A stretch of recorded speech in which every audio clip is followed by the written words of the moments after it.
की लाइब्रेरी। किताबों की दुनिया बहुत खूबसूरत होती है और ये पॉडकास्ट डेडिकेटेड है किताबों की तरफ। मेरा नाम है गिनी। इस पॉडकास्ट का नाम है गिनी की लाइब्रेरी, जहां हम बातें करते हैं किताबों की, उनकी कहानियों की, उनके कैरेक्टर्स की। पर लेडीज एंड जेंटलमैन पूरी कहानी हम कभी नहीं सुनाते, आपका इंटरेस्ट एक किताब में जगाते हैं। तो चलिए शुरुआत करते हैं गिनी की लाइब्रेरी की। गिनी की लाइब्रेरी। मैं आज एक ऐसी किताब की बात कर रही हूँ जिसे पढ़ने में मुझे एग्जैक्टली 12 घंटे लगे।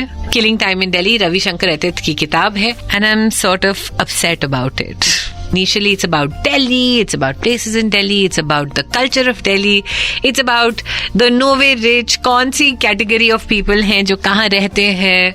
लिटरली हम सबके दिमागों में डिमार्केशंस होते हैं ना, किस तरीके के लोग कौन सी गाड़ी ड्राइव करते हैं, किस तरीके के लोग बालों का एक तरीका अपनाते हैं। अगर आप कभी दिल्ली की, साउथ दिल्ली की मार्केट्स में जाएं, लिटरली सारी लड़कियां आपको सेम लगती हैं। They all have the body, same body structure, सबके बाल स्ट्रेट होते हैं, सबके बाल coloured in a certain season every year होते हैं। तो yeah it's very interesting to delve into the book.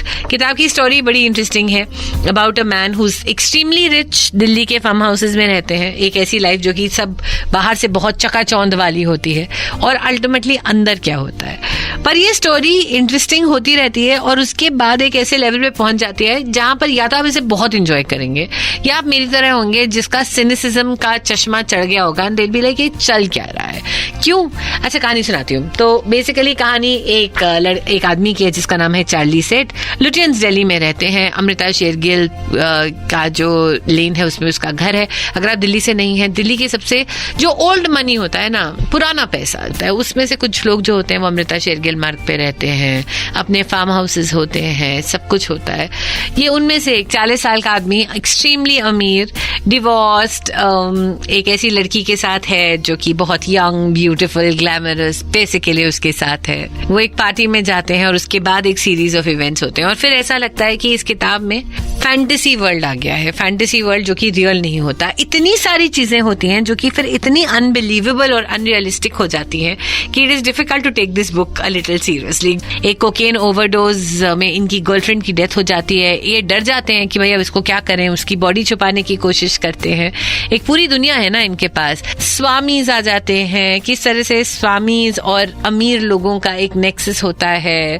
फिर किस तरह से एक फैंटास्टिकल स्टोरी है कि किस तरह से जो अमीर होते हैं वो अपनी बेटियों को और अपनी फैमिली सीक्रेट्स को किस तरह से छुपा देते हैं। किस तरह से एक आदमी अपनी सुध-बुध खो जाता है एक औरत के आने पर, which was the weirdest thing about this book. It is a book about this guy जो कि हाँ बहुत वीक इंसान है, वो कभी भी स्ट्रांग नहीं है। चार्ली से बहुत अमीर इंसान है, जिंदगी में कुछ काम नहीं ज्यादा किया, पढ़ा लिखा है, पर वो एक औरत के मोह में इतना आ जाता है कि वो अपनी सारी प्रॉपर्टी के पेपर्स उसके नाम कर देता है, अपना घर उसके नाम कर देता है। वो उसके सामने बिल्कुल ही मतलब लाचार हो जाता है, जो भी वो कहती है वो कर लेता है, which is a little unbelievable. तो it's one of those time pass reads जो आप पढ़ सकते हो। मुझे बहुत टेरेबल लगता है ये बोलना जब एक ऑथर ने इतनी मेहनत करी होती है लिखने में। Am I being too harsh शायद, पर मुझे इस बुक से एक्सपेक्टेशंस बढ़ गई थी, specially towards the half of it. वो काफी अच्छी बिल्ड हो रही थी, फिर इतना सारा डाइव। पर खैर, अगर आप ये चाहते हैं किताब पढ़ना तो जरूर पढ़िएगा। बाकी अगर आप चाहते हो कि मैं आपकी कोई फेवरेट किताब के बारे में बात करूं, या आप चाहते हो कि आप आके इस शो पे किसी की बात करो, तो at RJ Ginnie, you know, nobody has written to me and send me that number अभी तक कि यार गिनी मेरी एक फेवरेट किताब है और मुझे उसके बारे में बात करनी है। तो please write in to me at RJ Ginnie, GINNIE, Insta, Twitter, Facebook DM कीजिएगा, अपना नंबर भेजिएगा। एंड अगले हफ्ते यही करते हैं, तो please please please do that. जल्द ही आऊंगी एक और कहानी, एक और किताब के साथ। सुनते रहें गिनी की लाइब्रेरी। गिनी की लाइब्रेरी।